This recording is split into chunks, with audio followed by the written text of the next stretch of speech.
সীমান্তে পাকিস্তান ভারত গোলাগুলি চলছে। এদিকে যুদ্ধ শুরু করেছে ভারত, শেষ করবে পাকিস্তান বলল জামায়াত। এছাড়া ভারতের হামলা আন্তর্জাতিক শান্তি ও নিরাপত্তার জন্য হুমকি, ভারতকে জায়গা মতো জবাব দিতে পারি বলল জাতিসংঘকে পাকিস্তান। আরো থাকছে ভারত পাকিস্তান সংঘাত, উদ্বিগ্ন চীন। অন্যদিকে কেন অপারেশন সিঁদুর নাম দিল ভারত, নেপথ্যে কোনো বড় পরিকল্পনা। এদিকে আবারও ভারতীয় পাইলট বন্দির দাবি পাকিস্তানের। এছাড়া ভারত পাকিস্তান উত্তেজনা প্রশমনে আলোচনা শুরু করার আহ্বান যুক্তরাষ্ট্রের। এবং সর্বশেষ জানিয়ে দেব, লস্কর প্রধান সাইদের নিরাপত্তা বাড়ালো পাকিস্তান। শিরোনাম শুনছিলেন, এবার বিস্তারিত। সীমান্তে পাকিস্তান ভারত গোলাগুলি চলছে।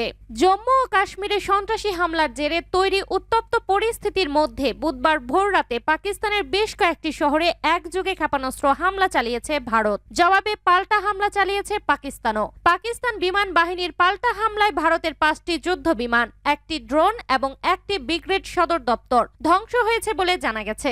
এদিকে মঙ্গলবার রাতে পাল্টা হামলার উত্তেজনা ছড়িয়েছে সীমান্তেও। পাকিস্তানি কর্মকর্তাদের বরাত দিয়ে সংবাদ মাধ্যম রয়টার্স জানিয়েছে, লাইন অফ কন্ট্রোল বরাবর ভারত ও পাকিস্তান সেনাদের মধ্যে গোলাগুলি ও মর্টার হামলা শুরু হয়েছে। পাকিস্তান অধিকৃত কাশ্মীরের হাভেলি জেলায় ডেপুটি কমিশনার ইমরান শাহিন জানিয়েছে, মঙ্গলবার ভোররাতে সীমান্তে তীব্র গোলাবর্ষণ শুরু হয়। তিনি বলেন, হাভেলি জেলার ফরওয়ার্ড কাহুটা শহরে 2টি মর্টার একটি বাড়িতে আঘাত হানে। এতে 2 জন পুরুষ নিহত হন এবং একাধিক নারী ও শিশু আহত হন। আহতদের স্থানীয় হাসপাতালে ভর্তি করা হয়েছে। আরেকটি গ্রামেও সীমান্ত পেরিয়ে আসা গুলিতে এক বাসিন্দার মৃত্যু হয়েছে বলে জানান তিনি। এদিকে ভারতীয় সংবাদ মাধ্যম টিভি লাইন বাংলা জানিয়েছে, সীমান্তে পাকিস্তান সেনাবাহিনীর গোলাবর্ষণে 3 ভারতীয় নাগরিক নিহত হয়েছে। চলমান উত্তেজনার কারণে পাক অধিকৃত কাশ্মীরের শিক্ষা প্রতিষ্ঠানগুলো বন্ধ ঘোষণা করা হয়েছে এবং চলমান পরীক্ষাগুলো স্থগিত করা হয়েছে বলে জানানো হয়েছে। সীমান্তের 2 পাশেই এখন উত্তেজনা চরমে এবং পরিস্থিতি আরো জটিল হয়ে উঠছে বলে মনে করছে নিরাপত্তা বিশ্লেষকরা। যুদ্ধ শুরু করেছে ভারত, শেষ করবে পাকিস্তান বলল জামায়াত। কাশ্মীরের পেহেলগাঁও হামলা নিয়ে উত্তেজনার মধ্যে মঙ্গলবার দিবাগত গভীর রাতে পাকিস্তানের 6টি শহরে ক্ষেপণাস্ত্র হামলা চালিয়েছে ভারত। এসব হামলায় অন্তত 8 জন নিহত এবং 35 জন আহত হয়েছে। এর পাল্টা জবাবে রাতে পাল্টা হামলা চালিয়েছে পাকিস্তান। পরমাণু শক্তিধর দেশ দুটির সীমান্তে চলমান উত্তেজনার মধ্যেই ভারতকে কড়া হুঁশিয়ারি দিয়েছে পাকিস্তান জামায়াতে ইসলামের সাবেক আমির সিরাজুল হক। এক ভিডিও বার্তায় তিনি বলেন, যুদ্ধ শুরু করেছে ভারত, কিন্তু এর শেষ করবে পাকিস্তান। তিনি পাকিস্তানের সশস্ত্র বাহিনীর তাৎক্ষণিক ও দৃঢ় জবাবের প্রশংসা করে বলেন, গোটা জাতি সেনাবাহিনীর পাশে রয়েছে।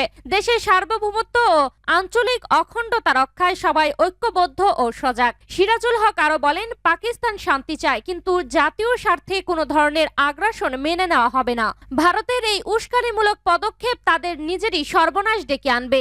উল্লেখ্য, মঙ্গলবার দিবাগত রাতে ভারত পাকিস্তানের কুটলি, ভাওয়ালপুর, বাক মুরিদকে ও জাফরাবাদে ক্ষেপণাস্ত্র হামলা চালায়। এতে অন্তত 8 জন নিহত হন, তাদের মধ্যে শিশু ও নারীও রয়েছে। পাকিস্তান একে কাপুরুষোচিত হামলা বলে আখ্যায়িত করে তাৎক্ষণিক পাল্টা প্রতিক্রিয়া জানায়। পাকিস্তান প্রতিরক্ষা মন্ত্রী খাজা আসিফ জানিয়েছে, এই হামলার জবাবে পাকিস্তান অন্তত 5টি ভারতীয় যুদ্ধ বিমান গুলি করে ভূপাতিত করেছে।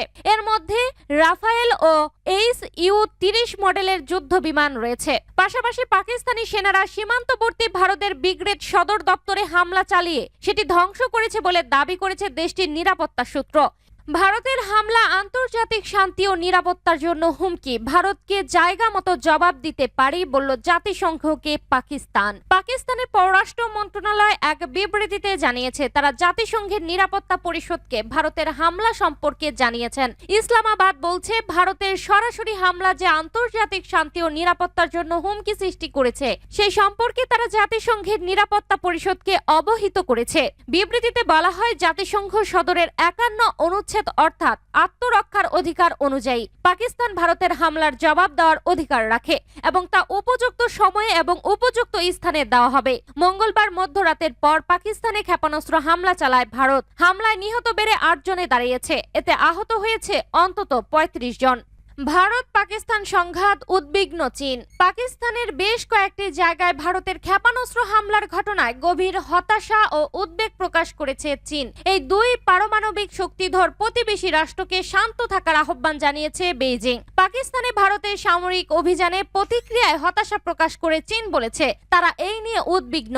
চীনের পররাষ্ট্র মন্ত্রণালয়ের এক মুখপাত্র বলেন, চীনের অবস্থান সকল প্রকার সন্ত্রাসবাদের বিপরীতে। ভারত ও পাকিস্তান এমন প্রতিবেশী যাদের আলাদা করা সম্ভব নয়, এরা চীনেরও প্রতিবেশী। তিনি আরো বলেছেন তারা এমন কোনো পদক্ষেপ যেন না নেয় যা পরিস্থিতিকে আরো জটিল করে তোলে। ভারত পাকিস্তান উভয় পক্ষেরই শান্তি ও স্থিতিশীলতাকে গুরুত্ব দিয়ে সংযত থাকতে আহ্বান জানিয়েছে চীন। কেন অপারেশন সিঁদুর নাম দিল ভারত? নেপথ্যে কোনো বড় পরিকল্পনা। কাশ্মীরের পেহেলগাঁওয়ে পর্যটকদের উপর বন্দুক হামলার জবাবে বুধবার গভীর রাতে পাকিস্তানে বিমান হামলা চালিয়েছে ভারত। এতে ৮ জন নিহত ও কমপক্ষে ৩৫ জন বেসামরিক মানুষ আহত হয়েছে। এই অভিযানের নাম দেওয়া হয়েছে অপারেশন সিঁদুর। ঠিক কোন কৌশলে এই নাম বেছে নিয়েছে ভারতীয় কর্তৃপক্ষ তা নিয়ে সামাজিক মাধ্যমে নিজেদের প্রতিক্রিয়া তুলে ধরেছে নিউ ইয়র্ক ভিত্তিক পাকিস্তানি লেখক আজাদ ইসার। তিনি মিডল ইস্ট আইয়ের সাংবাদিক এবং জম্মু ও কাশ্মীর নিয়ে গবেষণা করছে। তার মতে পাকিস্তানে চালানো অভিযানে সিঁদুর নামকরণ চরমপন্থী হিন্দু চিন্তার প্রতিফলন। সিঁদুর মাধ্যমে যেমন একজন নারীকে বিবাহিত করা হয়, তেমনি পাকিস্তান সহ এই অঞ্চলের দেশগুলোকে অখণ্ড ভারতের অংশ বানানোর চেষ্টা করেছে হিন্দু উগ্রবাদী সংগঠনগুলো। সামাজিক মাধ্যম এক্সে আজাদ লেখেন, ভারত অপারেশন সিঁদুর নামকরণ করেছে। এর প্রতীকী অর্থকে অবহেলা করা উচিত নয়। সিঁদুর হলো এক ধরনের লাল রং যা হিন্দু বর তার কনের কপালে পরিয়ে দেয় বিবাহের প্রতীক হিসেবে। এটি একটি ফ্যাসিস্ট হিন্দু জাতীয়তাবাদী মানসিকতা, যেখানে পাকিস্তানকে নিজেদের ভূখণ্ড হিসেবে চিহ্নিত করে ভারত নিজেদের একটি সাম্রাজ্য হিসেবে উপস্থাপন করেছে। এই নামকরণের পেছনে যে প্রতীকী তাৎপর্য রয়েছে সেটিকে তুলে ধরেছেন সাংবাদিক আজাদ ইসার। মূলত এই টুইটে তিনি প্রশ্ন তুলেছেন, কেন একটি সামরিক অভিযানের নাম এমন একটি ধর্মীয় সাংস্কৃতিক প্রতীকের নামে রাখা হলো যার মধ্য দিয়ে একটি ভূখণ্ডকে দখল বা মালিকানার চিহ্ন হিসেবে দেখানো হয়। আজাদ ভারত সরকারের সাম্প্রতিক পদক্ষেপকে কেবল সামরিক নয় বরং ধর্মীয় জাতীয়তাবাদের প্রতিফলন হিসেবে চিহ্নিত করেছেন। আজাদ ইসার এই বিশ্লেষণের সঙ্গে একমত প্রকাশ করেছে আরেক পাকিস্তানের প্রগতিশীল রাজনৈতিক কর্মী আম্বার আলী জান। আবারও ভারতীয় পাইলট বন্দির দাবি পাকিস্তানে হামলার সময় ভারতের 5টি যুদ্ধ বিমান ভূপাতিতর দাবি করেছে পাকিস্তান, যার মধ্যে 3টি রাফাল এবং বাকি 2টি মিগ ও সুখোই সিরিজের যুদ্ধ বিমান। এ সময় ফাইটার জেটগুলোর পাইলটদের বন্দী করার দাবিও করে তারা। বুধবার 7 মে সকালে পাকিস্তানের গণমাধ্যমগুলোতে উঠে আসে এই তথ্য। দেশটির এক সামরিক মুখপাত্র নিশ্চিত করেছেন, ধ্বংসপ্রাপ্ত ভারতীয় বিমান বাহিনীর যুদ্ধ বিমানগুলোর মধ্যে রয়েছে 3টি রাফাল, একটি সু-30 MKI এবং একটি MiG-29 ফালক্রাম। ইন্টার সার্ভিসের পাবলিক রিলেশনস এর director general lieutenant general Ahmed Sharif Chaudhry নিশ্চিত করেছেন, ভারতীয় যুদ্ধ বিমানের সাথে সংঘর্ষের পর পাকিস্তান বিমান বাহিনীর সব যুদ্ধ বিমান নিরাপত্তায় আছে। অপরদিকে সীমান্তে ভারতীয় সেনাবাহিনীর একটি ব্রিগেডের সদর দপ্তর গুড়িয়ে দেওয়ার দাবি করেছে ইসলামাবাদ। দুই দেশের নিয়ন্ত্রণ রেখার ধুল দিয়াল সেক্টরে এর অবস্থান। লস্কর প্রধান সাইদের নিরাপত্তা বাড়ালো পাকিস্তান। ভারত নিয়ন্ত্রিত জম্মু কাশ্মীরের পেহেলগ্রামে সন্ত্রাসী হামলায় 26 জন নিহত হবার পর এই ভয়াবহ ঘটনার পেছনে পাকিস্তান ভিত্তিক জঙ্গি সংগঠন লস্কর-ই-তৈয়বের জড়িত বলে আঙুল তুলে আসছে নয়াদিল্লি। সেই সঙ্গে জড়িতদের কঠোর ও যথাযথ জবাব দেওয়ার হুঁশিয়ারি দিয়েছে মোদী সরকার। এই পরিস্থিতিতে পেহেলগ্রাম হামলার মূল ষড়যন্ত্রকারী হিসেবে পরিচিত লস্কর-ই-তৈয়বার প্রধান হাফিজ সাইদের নিরাপত্তা 4 গুণ বাড়িয়েছে পাকিস্তান। লাহোরের জনবসতিপূর্ণ জোহর টাউনের বাড়ি ঘিরে এখন 24 ঘন্টা পাক সেনা ও গোয়েন্দা সংস্কার নজরদারি চলছে। শুধু তাই নয়, ড্রোনের মাধ্যমে আকাশপথেও নজর রাখা হচ্ছে। 4 কিলোমিটার এলাকার মধ্যে বসানো হয়েছে হাই রেজলিউশন সিসিটিভি ক্যামেরা। এই এলাকায় সাধারণ মানুষের চলাচল নিষিদ্ধ।